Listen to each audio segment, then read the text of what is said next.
Hi friends, ಎಲ್ರಿಗೂ ನಮಸ್ಕಾರ. Welcome to ಕಾಟ್ಕಸ್ ಕಿಚನ್. ನಾನು ಕವಿತಾ. ಇವತ್ತಿನ ರೆಸಿಪಿ ವೈಟ್ ಚಿಕನ್ ಬಿರಿಯಾನಿ. ಅದಕ್ಕೆ ಬೇಕಾಗಿರೋ ಇಂಗ್ರೀಡಿಯೆಂಟ್ ನೋಡ್ಕೋಣ.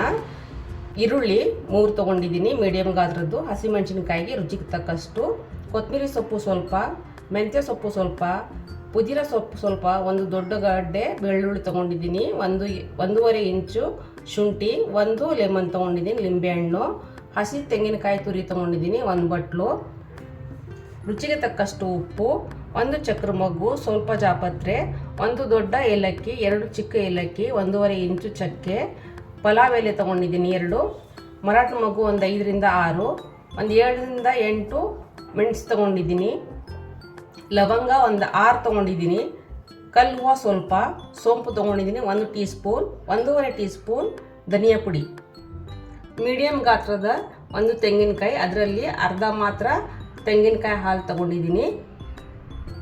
ಇಲ್ಲಿ ನಾನು ಅರ್ಧ kg ಚಿಕನ್ ತೊಗೊಂಡಿದ್ದೀನಿ, ಅದಕ್ಕೋಸ್ಕರ ಅರ್ಧ kg ಸೋನಾ ಮಸೂರಿ ರೈಸ್ ತೊಗೊಂಡಿದ್ದೀನಿ.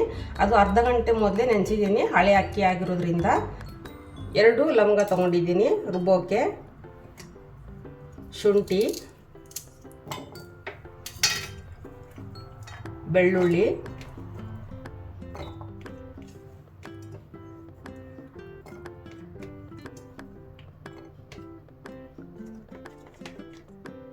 ಒಂದು 4 ಹಸಿರು ಮೆಣಸಿನಕಾಯಿ ತೊಗೊಂಡಿದ್ದೀನಿ, ಸ್ವಲ್ಪ ಚಕ್ಕೆ. ಇದನ್ನಷ್ಟು ರುಬ್ಕೊಂಡು ಬರ್ತೀನಿ. ಮೊದಲಿಗೆ ಚಿಕನ್ ಮ್ಯಾರಿನೇಟ್ ಮಾಡ್ಕೊಳ್ಳೋಣ. ರುಬ್ಬಿರೋ ಮಸಾಲೆ ಸೇರಿಸ್ಕೊಳ್ಳೋಣ. ರುಚಿಗೆ ತಕ್ಕಷ್ಟು ಉಪ್ಪು,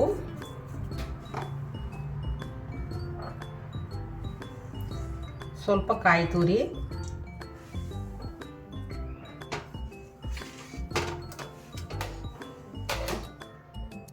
ಸ್ವಲ್ಪ ಧನಿಯಾ ಪುಡಿ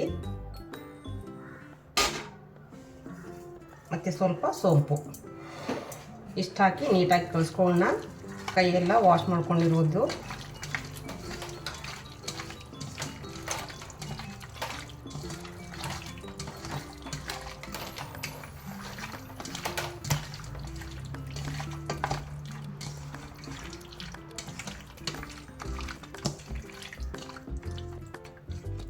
ಇವಾಗ ಇದು ಪಕ್ಕಕ್ಕೆ ಇಟ್ಬಿಡೋಣ. ಈರುಳ್ಳಿ ಕಟ್ ಮಾಡ್ಕೊಳ್ಳೋಣ.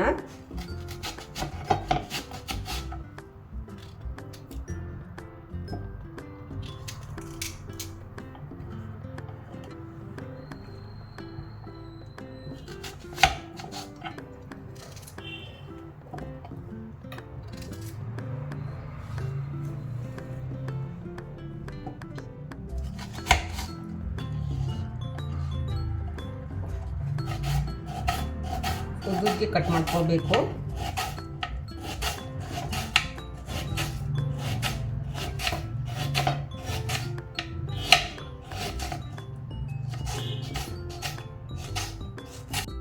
ಈಗ ಈರುಳ್ಳಿ ಓಪನ್ ಮಾಡ್ಕೊಂಡ್ಬಿಡೋಣ.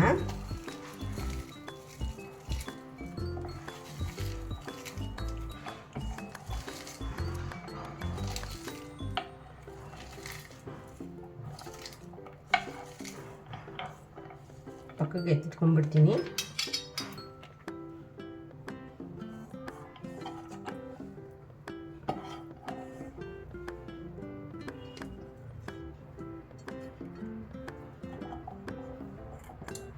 ಹಸಿರು ಮೆಣಸಿನ್ಕಾಯಿ ಕಟ್ ಮಾಡ್ಕೊಳ್ಳೋಣ.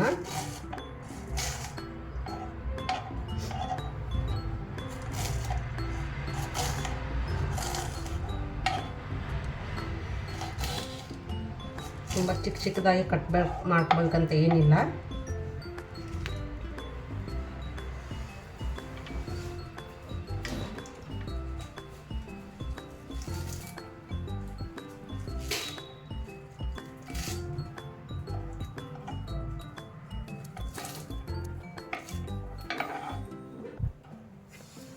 ಕೊತ್ತಂಬರಿ ಸೊಪ್ಪು ಸಹ ಕಟ್ ಮಾಡ್ಕೊಳ್ಳೋಣ.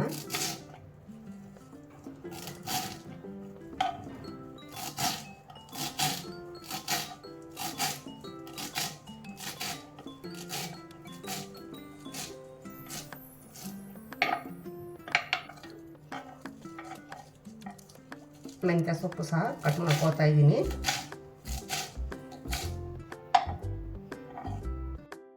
ಕುಕ್ಕರ್ ಇಟ್ಕೊಂಡಿದ್ದೀನಿ. 5 ಟೇಬಲ್ ಸ್ಪೂನಷ್ಟು ಎಣ್ಣೆ ಸೇರಿಸ್ಕೊಂಡಿದ್ದೀನಿ. ಸ್ಟವ್ ಸ್ವಲ್ಪ ಸಿಮ್ ಮಾಡ್ಕೋತೀನಿ. ಎಣ್ಣೆ ಕಾದಿದೆ. ಪಲಾವ್ ಎಲೆ ಹಾಕೋಣ. ನೋಡಿ, ಏಲಕ್ಕಿ ಈ ಥರ ನಾನು ಬಿಡಿಸ್ಕೊಂಡ್ಬಿಡ್ತೀನಿ. ಸ್ವಲ್ಪ ಓಪನ್ ಮಾಡ್ಕೊಳ್ತೀನಿ. ಸೋಂಪು ಇದೆಲ್ಲ ಮಸಾಲೆ ಸೇರಿಸ್ಕೊಂಡ್ಬಿಡೋಣ.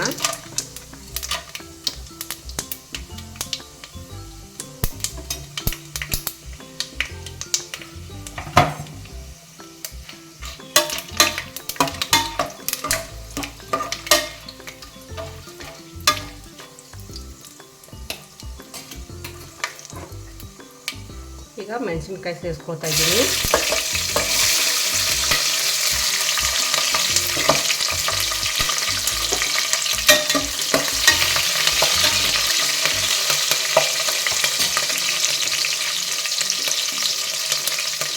ಈರುಳ್ಳಿ ಸೇರಿಸ್ಕೊಳ್ಳೋಣ.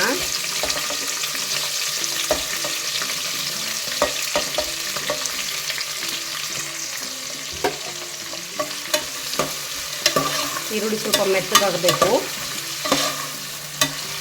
ಸ್ವಲ್ಪ ಫ್ಲೇಮ್ ಹೈ ಮಾಡ್ಕೊತೀನಿ.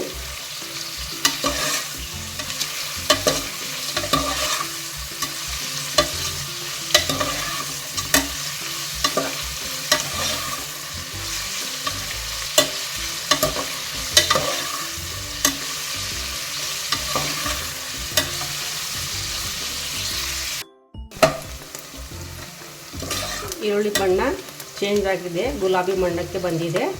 ಈಗ ಚಿಕನ್ ಸೇರಿಸ್ಕೊಳ್ಳೋಣ.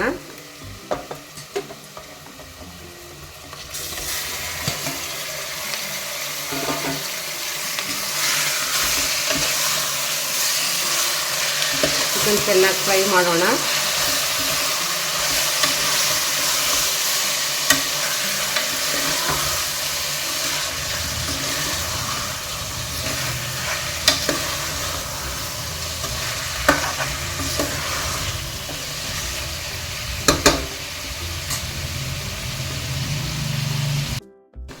ಈಗ 1 ಲಿಂಬೆಹಣ್ಣು ಜ್ಯೂಸ್ ಸೇರಿಸ್ಕೊಳ್ತಾ ಇದ್ದೀನಿ. ಮಿಕ್ಸ್ ಮಾಡ್ಕೊಳ್ಳೋಣ.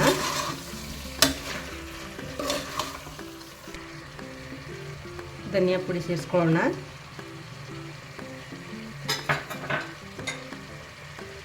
ಕಾಯಿ ತುರಿ ಸೇರಿಸ್ಕೊಳ್ಳೋಣ. ಮತ್ತೆ ಮಿಕ್ಸ್ ಮಾಡೋಣ.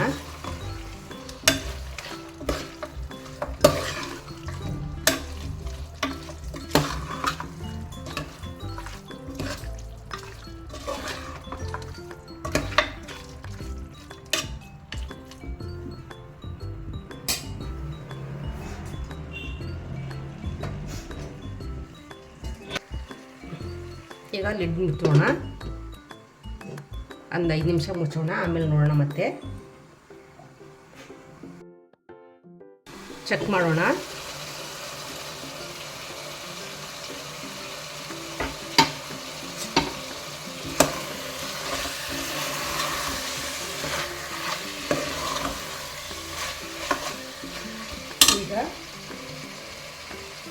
ಈಗ ರುಬ್ಬಿರೋ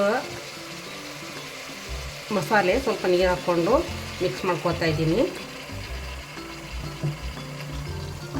ಇಷ್ಟೇ ನೀರು ಸಾಕು. ಇದರಲ್ಲೇ ಒಂದು 7 ನಿಮಿಷ ಬೇಯೋಕೆ ಬಿಡೋಣ. ಮತ್ತು ಲಿಡ್ ಮುಚ್ತೀನಿ. ಫ್ಲೇಮ್ ಮೀಡಿಯಮಲ್ಲೇ ಇದೆ.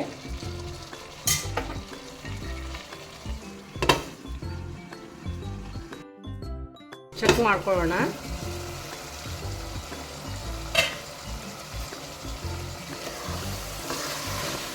ನೋಡಿ, ಫ್ರೈ ಆಗಿದೆ. ಇದು ಎಲ್ಲ ಮಸಾಲೆ ಅಬ್ಸರ್ವ್ ಮಾಡ್ಕೊಂಡಿರುತ್ತೆ. ಈಗ ಸ್ಟವ್ ಸಿಮ್ ಮಾಡ್ಕೊಳ್ಳೋಣ. ಅರ್ಧ kg ಅಕ್ಕಿ ಈ ಲೋಟದಿಂದ 1.5 ಇದೆ. ಹಾಗಾಗಿ ಇದೇ ಮೆಜರ್ಮೆಂಟಿಂದ ನಾನು ತೆಂಗಿನ ಹಾಲು ತಗೊಳ್ತೀನಿ.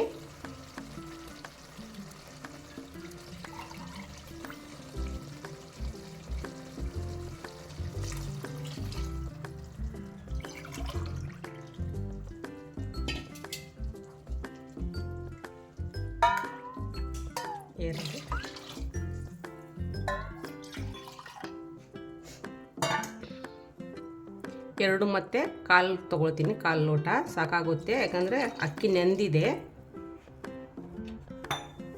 ಇದು ಒಂದು ಕುದಿ ಬರಲಿ. ಮತ್ತು ಸ್ವಲ್ಪ ನಾನು ಉಪ್ಪು ಸೇರಿಸ್ಕೋತೀನಿ.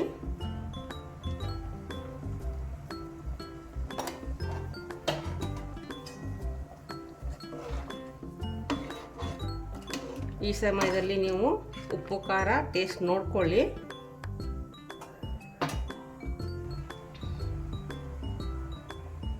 ಈಗ ನೋಡಿ ಒಂದು ಕುದಿ ಬರ್ತಾ ಇದೆ.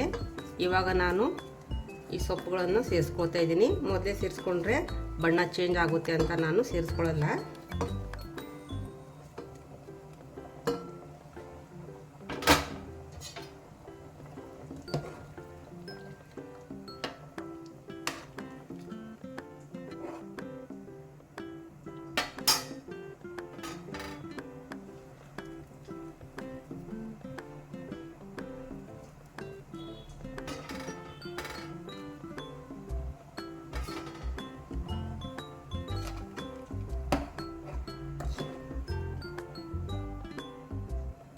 ಕುದೀತಾ ಇದೆ, ಫ್ಲೇಮ್ ಸ್ಲೋ ಮಾಡ್ಕೋತೀನಿ.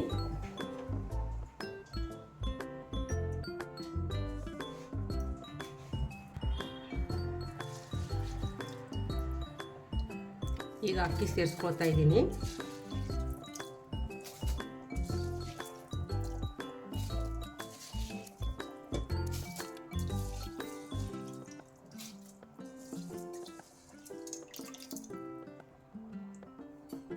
ಈಗ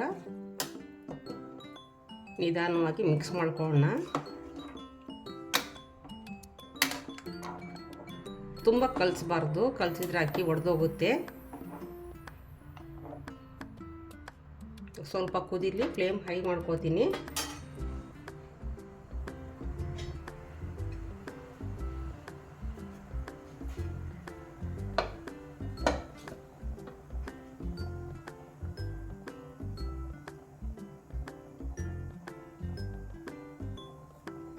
ನೋಡಿ, ಕಮ್ಮಿ ಟೈಮಲ್ಲಿ ಕಮ್ಮಿ ಮಸಾಲೆ ಯೂಸ್ ಮಾಡಿ ವೈಟ್ ಬಿರಿಯಾನಿ ಎಷ್ಟು ಚೆನ್ನಾಗಿ ಮಾಡ್ಕೋಬೋದು. ತುಂಬ ಚೆನ್ನಾಗಿರುತ್ತೆ. ನೀವೆಲ್ಲರೂ ಒಂದ್ಸತಿ ಟ್ರೈ ಮಾಡಿ.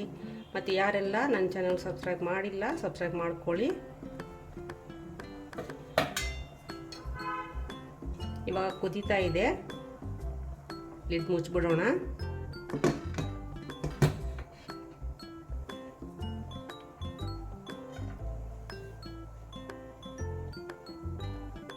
ಸ್ವಲ್ಪ ಸ್ಟೀಮ್ ಬರಲಿ, 1 ವಿಜಿಲ್ ಆದರೆ ಸಾಕು.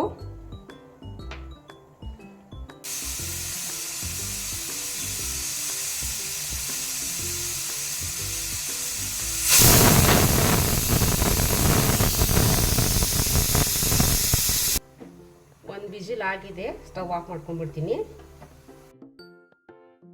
ಕುಕ್ಕರ್ ತಣ್ಣಗಾಗಿದೆ.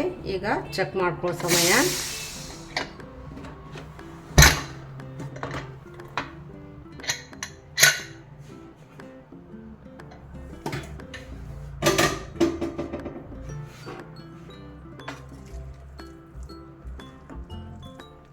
ನೋಡಿ ಎಷ್ಟು ಕ್ಲೀನಾಗಿ ಉದುರಾಗಿದೆ.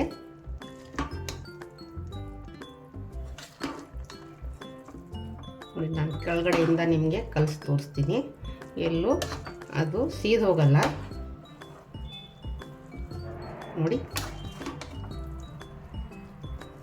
ಚೆನ್ನಾಗಿ ಮಿಕ್ಸ್ ಮಾಡ್ಕೊಳ್ಳೋಣ. ಇನ್ನೊಂದು ಸತಿ ನೋಡ್ಕೊಂಡ್ಬಿಡೋಣ. ನೋಡಿ, ಎಲ್ಲೂ ತಳ ಇಟ್ಕೊಂಡಿಲ್ಲ, ಸೀದ್ ಹೋಗಲ್ಲ. ಟೈಮಿಂಗ್ ಪರ್ಫೆಕ್ಟ್ ಆಗಿರಬೇಕು. ನೀರು ಕರೆಕ್ಟಾಗಿರಬೇಕು. ನಾನು ತೋರಿಸಿರೋ ಥರ ನೀರು ಹಾಕ್ಕೊಳ್ಳಿ, ನಾನು ತೋರಿಸಿರೋ ಥರ ಮಾಡ್ಕೊಳ್ಳಿ. ತುಂಬ ಟೇಸ್ಟಿಯಾಗಿ ತುಂಬ ಚೆನ್ನಾಗಿರುತ್ತೆ. ಹೊರಗಡೆ ಹೋಗಿ ಬಿಳಿ ಬಿರಿಯಾನಿ, ವೈಟ್ ಬಿರಿಯಾನಿ ತಿನ್ನಬೇಕಂತ ಏನಿಲ್ಲ, ಮನೆಯಲ್ಲೇ ಮಾಡ್ಕೊಳ್ಬೋದು. ಇವಾಗ ಸರ್ವ್ ಮಾಡ್ಕೊಳ್ಳೋಣ. ನೋಡಿ ಫ್ರೆಂಡ್ಸ್, ಬಿಸಿ ಬಿಸಿಯಾದ ವೈಟ್ ಬಿರಿಯಾನಿ, ಚಿಕನ್ ಬಿರಿಯಾನಿ ರೆಡಿಯಾಗಿದೆ. ಎಲ್ಲರೂ ಟ್ರೈ ಮಾಡಿ.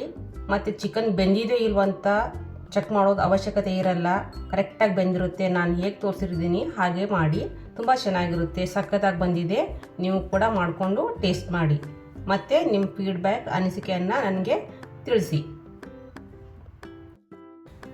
ಮತ್ತು ಹೊಸ ಹೊಸ ರೆಸಿಪಿಯೊಂದಿಗೆ ಬರ್ತೀನಿ. ಅಲ್ಲಿಯವರೆಗೆ ನನ್ನ ಎಲ್ಲ ರೆಸಿಪೀಸ್ ನೋಡಿ ಮತ್ತು ಟ್ರೈ ಮಾಡಿ.